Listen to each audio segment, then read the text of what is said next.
Lalu kita lihat apa sebetulnya kemarahan publik kepada Parcok hari ini. Sebut aja secara resmi. Kenapa publik marah pada Parcok? Bahkan marah pada oknum gitu. Absurd. Kita coba lihat bagaimana sebetulnya proses yang kita sebut sebagai reformasi kepolisian. Tidak pernah terjadi reformasi.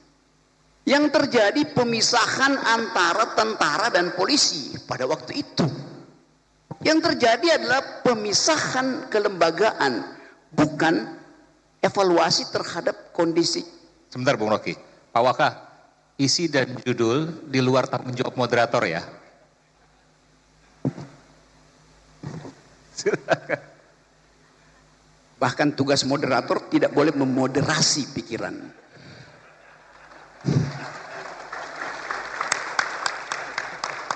Tugas moderator hanya menjaga tata tertib, bukan menjaga pikiran. Ya udah, oke. Saya lanjut ya.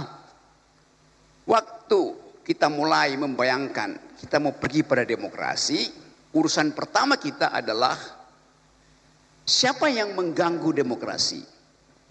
ABRI 98 yang mengganggu menghalangi demokrasi. Siapa itu ABRI? Tentara dan polisi.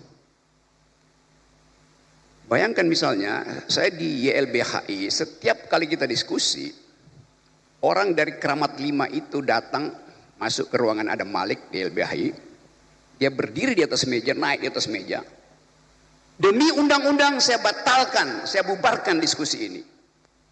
Pada waktu itu masih mengucapkan demi undang-undang. Pada waktu itu polisi masih sama dengan tentara. Dan saya tahu Kasat Reskrim apa waktu itu namanya adalah Tito Karnavian. Jadi saya kenal Pak Tito dari awal. Tetapi pada waktu itu pengenalan kita anggap bahwa institusi buruk, bukan personalnya yang buruk. Sekarang ada orang yang maki-maki Pak Tito tuh. Tiap hari maki-maki Tito. Kenapa? Tidak kita biasakan untuk mengevaluasi kondisi yang menyebabkan kepolisian sekarang itu dibenci oleh rakyat.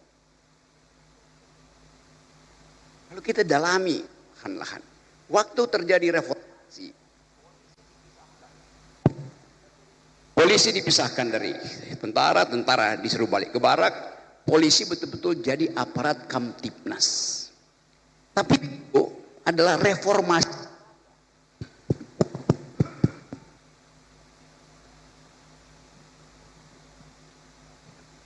Ini saya pindah dari Partai Biru ke Partai Merah. Karena Partai Biru juga ternyata udah di bail out oleh Gajah Merah. Oke. Dari mana tadi ya? Jadi yang terjadi adalah reformasi kelembagaan. Terjadi reformasi, tidak terjadi transformasi. Lembaganya dipisahkan, tetapi value-nya tidak ikut tertransformasi. Tadi dikatakan polisi harus kembali pada prinsip supremasi sipil. Itu juga salah. Yang mesti supreme itu bukan orang sipilnya, tapi nilai-nilai sipil. Jadi yang benar bukan supremacy, civilian supremacy, tapi the supremacy of civilian value. Supremasi dari nilai-nilai sipil. Di dalam demokrasi mau tentara, mau satpam, mau akademisi, profesor, punya ijazah apa nggak punya ijazah, tunduk pada nilai sipil. Lampu merah artinya tentara harus berhenti, polisi harus berhenti, profesor harus berhenti. Itu namanya nilai sipil. Jadi lampu merah itu nilai sipil, lampu hijau nilai sipil. Itu yang kita mau biasakan kan. Jadi sebetulnya kita mau bongkar dulu bahwa kenapa hari-hari ini ada ketakutan pada, tadi Usman Hamid pakai istilah the revival of authoritarianism. Sebetulnya itu masih abstrak, kembalinya otoritarianisme. Lebih tepat creeping militarism. Pengamat dunia sekarang menganggap Indonesia militerisme itu lagi merangkak, creeping.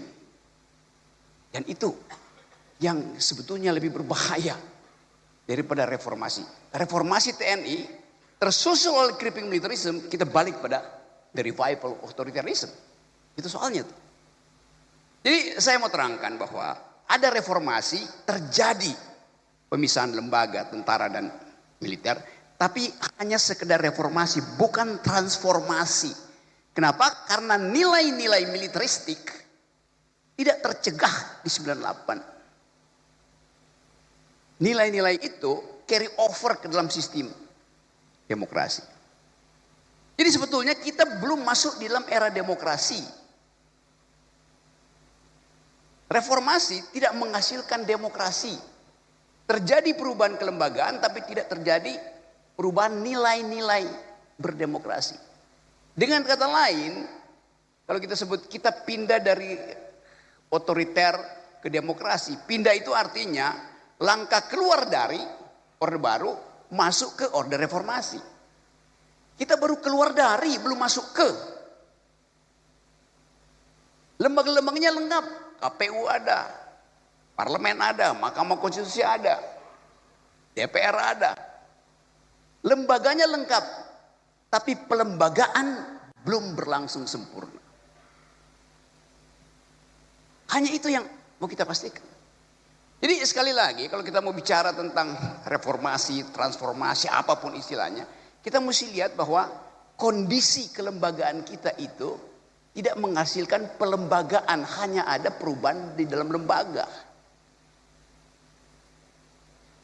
Tetapi kita mulai lihat bahwa ada inisiatif lokal untuk menghasilkan ide tentang demokrasi.